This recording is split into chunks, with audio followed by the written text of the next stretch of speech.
I keep thinking what it would look like for you to drive that through the drive-through over at Taco Cantina or whatever the local fast food restaurant is, and just drive through and go, yeah, I'd like a few of these, and everybody would just stop, like. I'll have to get a cup holder The first. cool thing about these. Oh, wait a minute. You spent all that money and you did not get a cup holder? I should probably put one in. No, I put one in. I also don't have a radio, but that's fine because I'd rather just listen to the engine. Yeah.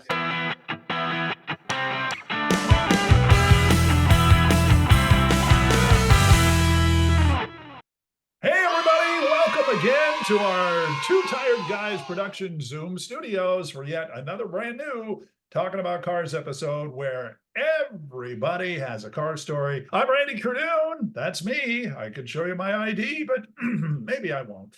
And right there is a guy who has his own ID, the one, the only Hot Rod Bob Beck. There he is, ladies and gentlemen. Well, Bob, this week, talking about cars. This is a show that stems from my hobby of volunteering at the LeMay Auto Museum and here nearby Tacoma, Washington. I mean, you get a chance to go out and you sometimes you get paid, sometimes you don't. It's like we both have done it. We MC shows in front of a live audience and have some fun. But this time I went and basically did what they call VIP work. Kind of using my big brawn to just kind of watch over the important people that come by an event at the LeMay Museum. So this time around, they basically had an event where a noted automotive artist would upgrade Porsches in front of a live studio audience. And the key word is live studio audience. See this behind me? This is the Porsche we're going to talk about. And that's the live studio audience. And they did this over 2 days. They go from a very nice vehicle to an out-of-the-world tuner vehicle. Joining us tonight, a father and son who owns the Porsche. They're not only here to cheer the artist on, but they helped him build the car. How cool is that? Build the car in front of a live studio audience. I keep saying that. Yeah, we've done it at a couple of different shows that I've had. The Grand National Roadster Show did it one time. Labor Day Cruise, which was a big event here in Southern California for a long time. They took a stock GTO and made it a canyon carver, and they did it right on the show floor inside the building. They did a autocross test run with its stock all over the place. Then they came back 2 days later and did it with the upgraded suspension, tires, and wheels, and a few little tuning tricks to the motor. And they chopped off almost 10 seconds from when it ran. Wow. Which was amazing, but it made it a canyon carver. And, a big GTO, well, big by today's standards. You don't expect to go around a corner. That was a car made for straight line speed. How did the fans or the people at the show get into it? Well, they got into it because they watched it. They enjoyed it. Like you're showing behind you, people just gathered around. Now, we didn't have the proliferation of cell phones for people to stand there and go, oh, look, I got a selfie of this thing. But they did hang around and they did watch it. And it actually worked to the benefit of the company that was providing the parts and doing the install. Because, as you know, the person that helped them on this Porsche gains notoriety because of what he is accomplishing. Well, so did this fledgling company at the time with their suspension pieces and the skill of installing it, showing how easy it was to install. Anyone could do it. They didn't have to go to the shop to do it. They could buy the parts and do it themselves. And that was great to see. So without further ado, let's bring them on. Father and son who owns the vehicle. Actually, father gave the car to the son. Nice guy. I know. Is he willing to adopt? Yeah. All right, let's bring them in. And there they are, ladies and gentlemen, joining us, Doug and Simon, right here on the Talking About Cars podcast. Thanks for joining us, guys. Absolutely. You guys are coming to us today. Simon, you're going to the University of Texas in Austin. Your dad's right there with you. You guys are in Texas right now, correct? Yeah. Very good. I first went to a show about a few months ago now. And I kind of knew what to expect, but I really didn't know what to expect. You and me both. What's You and me both. How did that whole process start for you? Well, Simon and I are huge car fans. We've grown up watching Top Gear, and we were watching one of our favorite YouTube channels called Donut, and they did a really good video about Nakai and RWB, and we got real excited about it. And so I was just kind of browsing. I bought Simon a watch from a company that forgot the name of the company, but Rec Watches. Watches, and they did like this special edition watch that they took a piece of metal from the original RWB, and they made a bunch of like 100 watch faces out of it. And so I bought that for Simon as a birthday present, just because we really just loved RWB all of a sudden. Yeah. But then I kind of started searching online for an old Porsche. It's like, well, maybe, they're hard to find. They're really hard to find. But I found one close to, we were living in Seattle at the time. And I found one over in like Fall City or Carnation or something. Yeah, it was like Carnation.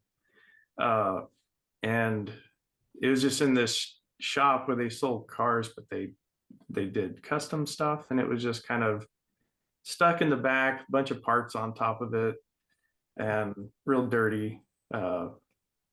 And it was really nice, and I drove it around, and it ran really nice, and the body's in good shape. So I took it into a really good Porsche dealer, a specialty Porsche mechanics, and they did a big inspection on it. And so I ended up getting it. So Squires Auto Work in Bellevue, right? Yeah, Squires.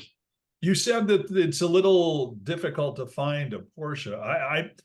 I'm assuming you mean a Porsche with enough kind of options that you wanted to turn into one of his cars, or yeah, so RWB, I went to their website, and you could buy body kits for just a few models of Porsche. Yeah, mainly just 993 and 964. Yeah, are like the two most common. Yeah, so I like the 993s a little better, so I was really searching for 993s. Nice. Kind of educate me, because I'm not necessarily a Porsche fanatic, but I'm not either. Yeah, 911, 944, 924, yeah, 356. I'm okay with those. I don't know the iterations like you're talking about. What is the differences? So the 964 is the older one compared to the 993. The 993 was the last air-cooled Porsche generation that they made. Then they went to, I believe, the 997. Don't quote me on that, but that's when they started doing water cooling, and that's when they kind of got a lot more modern. But yeah, so like our car is a 95 C2. Yeah, the last of the air-cooled was kind of a special year or special model. People really like those. Yeah, I can understand that. That's got some heritage to it, and it's the end of an era, so that puts it, right there where the desirability. I've seen some of the later ones, or the current ones, and you lift what you think is an engine cover, and it's attached to a trunk. I mean, it's like, all right, what'd you do with the engine, guys? Where is it? It used to be right here. Yeah, the engine in the back. Simon can tell you a little bit more about the engine, but it was in good shape, which that's important, because those things are a nightmare to rebuild. So the engine is in really good shape, and the body was straight, the frame was straight. Yeah, so those are the main things. Those are the main things, because we're gonna gut everything. Yeah, anyways. The interior was like really worn, but I didn't care, because I was going to do all custom interior. Yeah, like the seat belts in the car, for example, were literally just carabiners like you'd find on like mountain climbing gear, like with drywall screws directly into the seat cushion. It was insane. Yikes. Yikes. It was pretty ghetto. Yeah. So they got the cheap ones, is what you're saying. Yeah, okay. Wow. Someone watching YouTube. It just did a little bit of MacGyvering. It's fine. Yeah. A little, tube socks and duct tape. Yes, I understand. Technically, you've got seat belts. Reality is you're not going to do anything, but yeah. But they look good, sort of, kind of. Yeah. Yeah. So when you approach them, I assume that they have a lot of people, or a few people who are big Porsche fans, who will come to them and say, hey, we want this, we want that.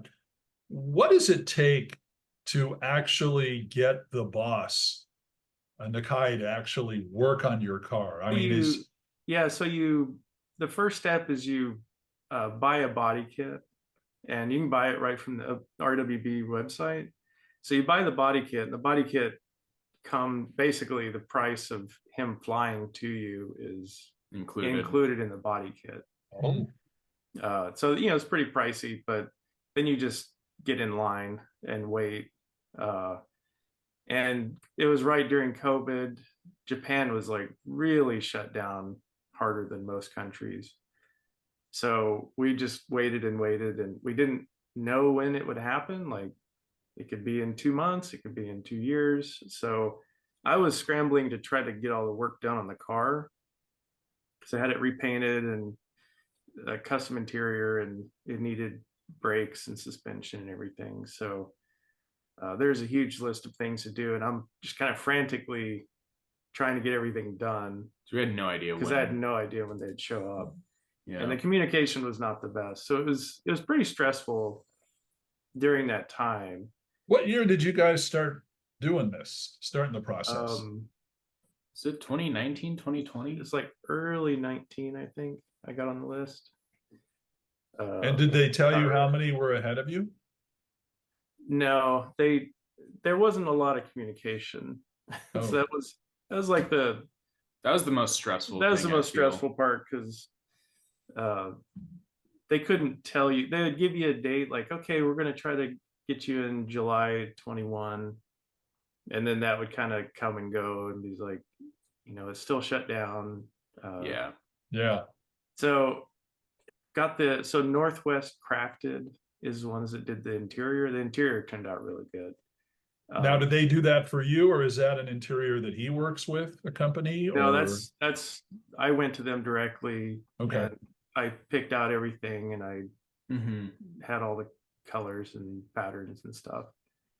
And then for me, it appears like the thing that really makes an RWB the RWB is really Nakai coming out and putting on the kit himself. And sometimes, like, depending on the build, because there's builds that happen where it's just a rolling frame, right? There's no motor, no powertrain or anything. Right. And then sometimes car's not painted either, and sometimes will paint like the car and the kit at the same time. And then most of the other time, it's like we pick out literally everything about the car, and then he's there to kind of like transform it into its final form. So yeah, we had a lot of debate on, like, okay, what color should we do? What wheel should we get? That was a big one. And then the interior, it was a lot of decisions. It was fun, like, kind of picking out everything and seeing it kind of come together. But I don't think either of us realized how big and interesting the event was that we were going to have. Yeah. That was a big surprise. It was a big surprise, because we watched, because there's like a million previous builds, and they're all on YouTube, and everyone films them, and so we had a pretty good idea of what was going to happen. But you have the chair for him, and you're like, okay, he's probably going to take a lot of breaks or whatever. It's like, he was such a workhorse. Like, he just worked constantly. Well, and I keep making a big deal about the audience, doing it in front of a live audience. I mean, that just seemed. Because for me, I didn't understand, because people travel from place to place to follow him and watch his builds, kind of like he's at a concert or for a band. And I didn't really understand that, because like it was a 2-day build, and when I went, I brought my iPad. I was like, oh, I'll probably be bored, so I'll probably read a book or something. And it's like, no, once you see him work, he's a master craftsman. And so you're just like enamored with the things he's doing. It's really incredible to watch. Yeah. Did you get to participate with the build, or was it him solo? So Simon did a lot of I got to do a decent amount of work, cool. Which I really, really liked. It was fun that I was able to kind of help contribute to the. He assisted. So Nakai had an assistant that came with him, Simon also got to assist.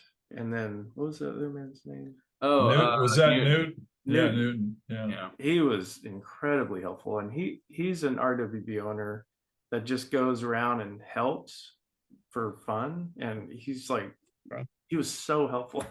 He's in Spain right now. In Spain, like I think as we speak, I think they're doing about Four a or couple, five cars. a couple RWBs right now. So he's just hanging out over there. It's really cool. Yeah, it's neat. I was trying to get him on to join us today, but they were so busy over there. He's busy. Yeah, it's tough for them to do. But again, yeah, you're absolutely right. As we're doing this here, they are in Spain doing, I don't know. He sent me a picture of like 5 Porsches, and I assume they're doing all 5 of them. I don't know. Yeah, probably.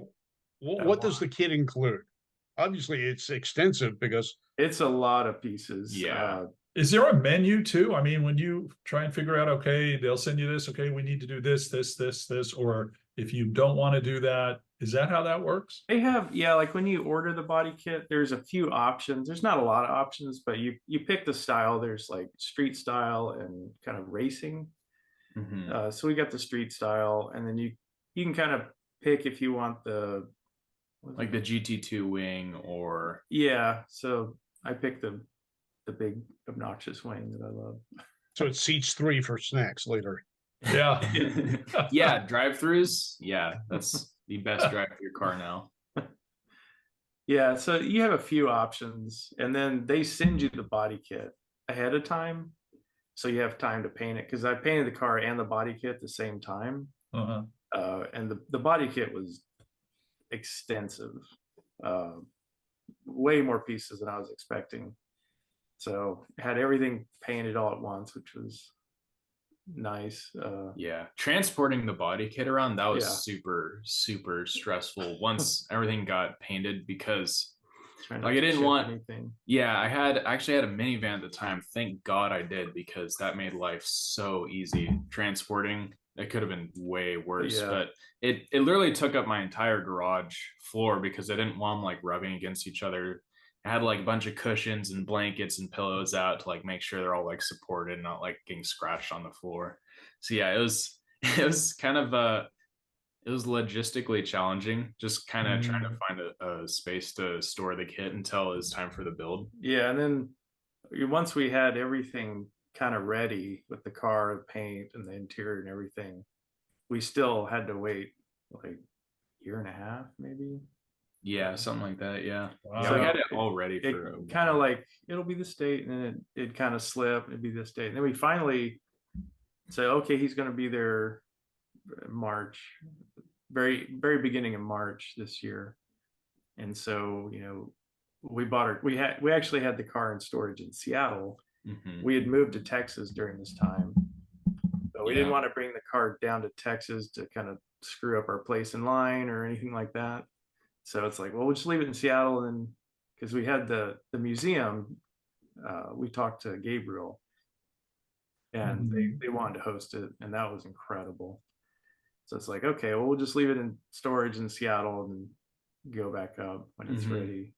Well, yeah. How did that come around as far as deciding, okay, where are we going to do this? You can't do it in our garage. He's going to have people showing up. How did you come across ending up doing it at the LeMay?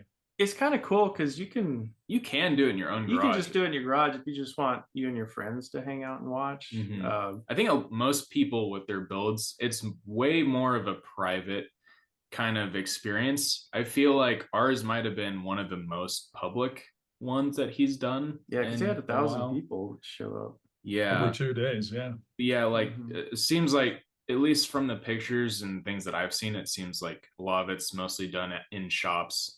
Well, or like the owner's shops or whatever. So we were kind of trying to find like, what would be cool. And I knew Fantasy Colors RWB back in, I think 2018, did the number 5 RWB, the mint green one at LeMay. So I think I literally just I called like the front desk or anything else. I was like, hey, if I wanted to like talk about possibly doing an RWB build, like who should I talk to? And they got me with the director, Then the director got me to Gabriel, and then we started talking, and it was just super easy. Everyone was ecstatic to host it. It was such a really win, nice. win-win situation, because it was a beautiful place to have the build. The museum benefited from all this new traffic. A lot of people got to see. A lot of people got to see this really cool thing, and then we just had the time of our lives, and because the museum did a lot of the heavy lifting. They had snacks, they had all this amazing stuff, which LeMay Museum is incredible. Everyone should go. Yeah. Absolutely. Yeah. It was a great place. Yeah, it was just fantastic. Well, it's great to see that they were able to put together a show, and that's what it is. It's a show. It's not just you guys getting a cool car out of this whole thing, which is you did get, but just from participating in it from a volunteer standpoint of what I did, just watching this, this was a happening. I mean, this was kind of like, I don't know, Taylor Swift and Picasso all rolled into one. I mean, you're looking just what, and you're sitting back and watching this. Yeah, and I thought I had an idea what was going on, but just watching him work was really incredible, because you think like, oh, he's just putting on a body kit, but there's a lot to that body kit. It's a very advanced body kit, and the amount of work he got done in a short amount of time was really amazing. And like the museum would fill up and all day, and then it'd close, and he'd still work for like 2 hours. We'd have to like get him to stop working. Like he just worked constantly. Obsessed. Yeah. Besides the body kit, what have you done to and you did the interior, obviously. Any mechanical changes to improve performance? So that is really the current project of mine. Is eventually I want to drop the motor, do full reseal, just make it reliable. I feel like for me, it's just going to be kind of a show car / mainly like road trip, just kind of have fun with it. I don't feel the need to make it incredibly fast. I think it's plenty fast enough, even if it's just an NA. But yeah, just make it reliable. But we did put on KW V3 coilovers all around, and then we also got Brembo 2-piece rotors and new Brembo calipers all around as well. So a lot of like good quality suspension parts, but I mean mechanically I haven't really touched it yet, so that's kind of my ongoing project. Yeah, I kind of got it as a project car that him and I could pick at, and so at some point he's going to school now, and so whenever he kind of settles down and gets a place, then we can kind of pick on it. Yeah, that brings the question, what's your plan for the car? I mean, obviously you want to do some tweaking on it, you want to change some things, but you're at the bottom line, you're still a college student. I mean, yeah, basically. You plan on driving this over to your midterm or something like that at school? I mean, what are you going to do with it? I definitely want to drive it because I feel like, I don't know, it's a car that's meant to be driven. So I mean, probably not use it as a daily, but I definitely want to take it out as much as I can, because I mean, I got to drive it like the day after the build, and it is like nothing else I've ever driven. It's kind of like driving a steamroller, but it's as agile as it's super wheels nimble. Are very, very wide. Yeah, like we have 335s in the rear. Yeah. It's hard to find tire, like stretching the tire onto the wheel. I keep thinking what it would look like for you to drive that through the drive-through over at Taco Cantina or whatever the local fast food restaurant is, and just drive through and go, yeah, I'd like a few of these, and everybody would just stop, like. I'll have to get a cup holder. The cool thing about these. Oh, wait a minute. You spent all that money and you did not get a cup holder? I should probably put one in. No, I put one in. I also don't have a radio, but that's fine because I'd rather just listen to the engine. Yeah, hear that's the song. The motor sound. Come on. Yeah, exactly. Yeah. Not too bummed about that. So Doug, you owned the car originally, and you eventually gave it to Simon. Yeah. Once we kind of think it was like a year ago. I gave it to him for his birthday. Simon, do you always go to sleep at night thinking to yourself, OMG, I have the best dad in the world?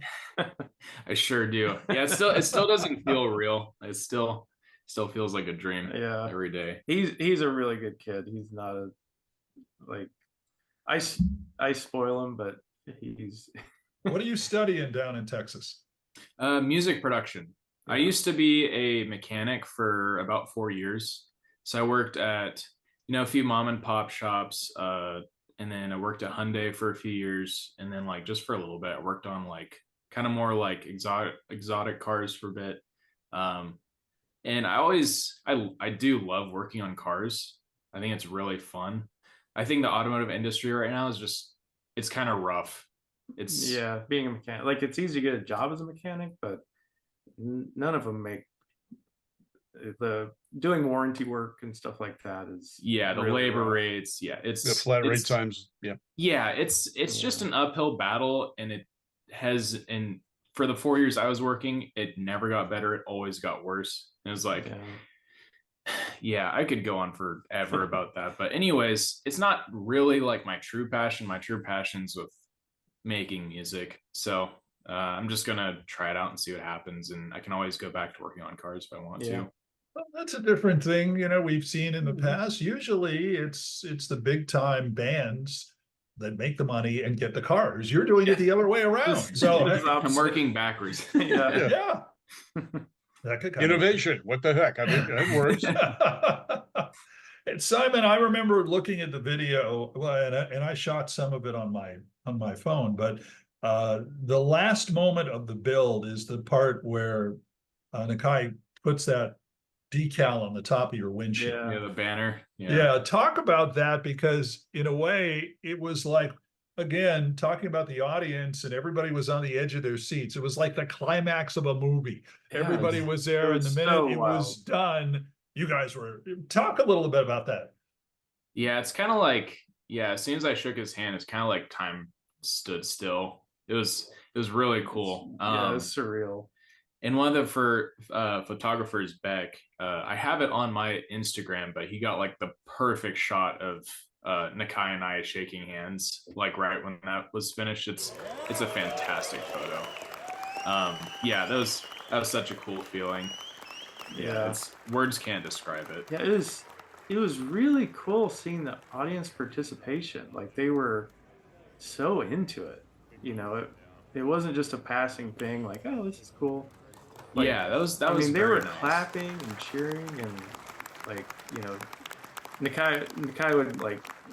Kind of the most famous thing is when he cuts into the original fenders and stuff. Yeah, because those are everything on the old Porsches are expensive, and so he just starts chopping into. And he's doing it like with one hand too. So cool. Yeah, and everyone's just like oohing and eyeing, and he's just doing it so easily. And then he let Simon do the last fender cut, and people were just like clapping for him and just so excited. It was really, really amazing. Really cool people showed up. Like, I was surprised really how passionate and how many people were there to enjoy it. It was really cool to see how many people are excited as we are about it. Simon, has he ever had an audience like this watch him before, or was this something? He gets a lot of audiences. I think this is one of the bigger ones. I feel like this has to be one of the larger ones. There's definitely been public builds, but I feel like this one was just like way over my expectations of like how many people were going to show up. Like when I got there the first day to like drop Nakai off around back to get up to the build, like I saw the line was like out the door to the museum. And I was like, wow, what the hell? And the t-shirts. Did you see the t-shirts? It was actually our car. Like the person designed the t-shirt like the night before, and he actually drew our car with the wheels and the colors and everything. I actually have it. I'll go grab it. Go grab the shirt. I saw the Andy Warhol picture that shows 4 of him, but let's see. That's good. Oh, look at that. Look at that. So cool. Isn't that neat? Isn't that crazy? Yeah, I wish I could give a shout out to the guy that did the t-shirts. We Yeah, they did an awesome hung out job. with him, but I forget the name of his company. And I didn't know for Sure. the longest time that I was like, I didn't really pay attention. And I was like, wait, those are the wheel. Wait, that's Oh, my car. Someone What? had to point it out. to me. Let's see, we have the fenders. I don't know if you can see it, but like the fenders that you cut off the original one, Okay. like he signed all 4 of them. Oh, Oh, And wow. So Simon kept one, and he gave me one, I gave a couple to my friends. and then he had Yeah. some friends that were huge fans that he gave the other 2. So actual fenders? It's just Yeah, like the I'll go cut grab part. it. Hey, show and tell. I like know, that. show and tell. Yes, this Wow. is the The you got it original. signed. Oh, how cool. the remnants of the fender. Okay, I like it. So we got 4 of those. Oh, wow. Hey, it's garage art. Or But wait a minute, Yeah. Exactly. was one of them Simon that you did? Yeah, that one is the one I helped like finish the rest. Then of the you cut ought to on. sign it too. Or is I guess so, but I mean, I'm not the artist. I'm just some guy. It was really fun to watch them though. Like just the way they moved, and especially his assistant. What was her name? Yuki. is that Like, the one they with the just had dog? this- Yeah. Oh, Well, okay. The dog was Nakai's dog. Oh, I see. Okay. I looked at the fender and I'm looking for chips in the paint, but it doesn't appear to be any. Was he able to cut that precise? Yeah. Yeah, it was Like, really he cool being tapes it? able to cut, and I was very surprised how smooth his tools were. Like, you didn't have to really put barely any pressure. It's kind of like a hot knife through butter. It was really interesting. I thought I'd have to put like a lot of pressure to like Yeah. start cutting into the metal, but yeah, it was very, very nice and clean.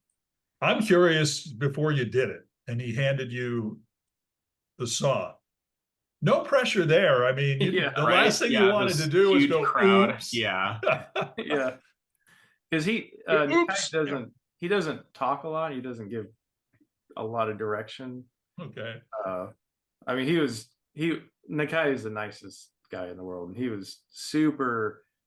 He wanted Simon to be hands-on and help him, and he would help Simon like do things, but you don't get a lot of direction, so you kind of had to wing a little bit of it.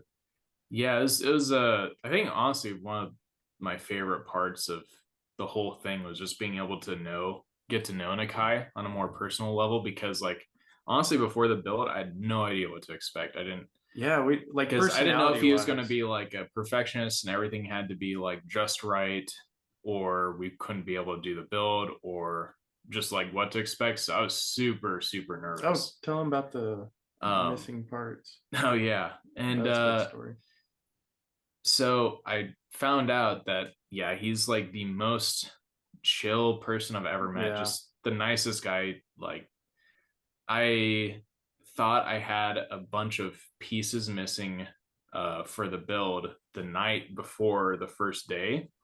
Uh-oh. So Like not body pieces, like gaskets, but all and the stuff rubber, that. like all the rubber around the front lip and the side skirts, couldn't find that at all. Couldn't find the front tow hook, and like the GT2 wing brackets and the end plates, couldn't find those either. So at around 9 p.m.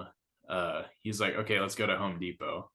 So we go to Home Depot late at night to try to find like rubber that we could use as a substitute, or like something we could use for like the GT2 end plates and stuff. So yeah, we combed every aisle of Home Depot. The whole time, the way he does this is he's so upbeat about it, like, oh, we'll go to Home Depot, it'll be fine. You know, it's like, you know, he's like, and so he got this little adventure shopping with Nakai, trying to figure out pieces that work, like floor mats and stuff they could cut up. Yeah. Someone in Home Depot was a Nakai fan, and he's like, is that Nakai? Yeah. Happens to be going got down spotted the at Home Depot. Yeah. Yeah. Wow. How great is that? Well, certainly not Home Depot prices. Give me. We found all the parts after that. Yeah. Oh, They were wow, that's great. displayed. Oh, gee. Give me an idea how much money you ended up spending to do this? At Home Depot. No, I meant Or in the general.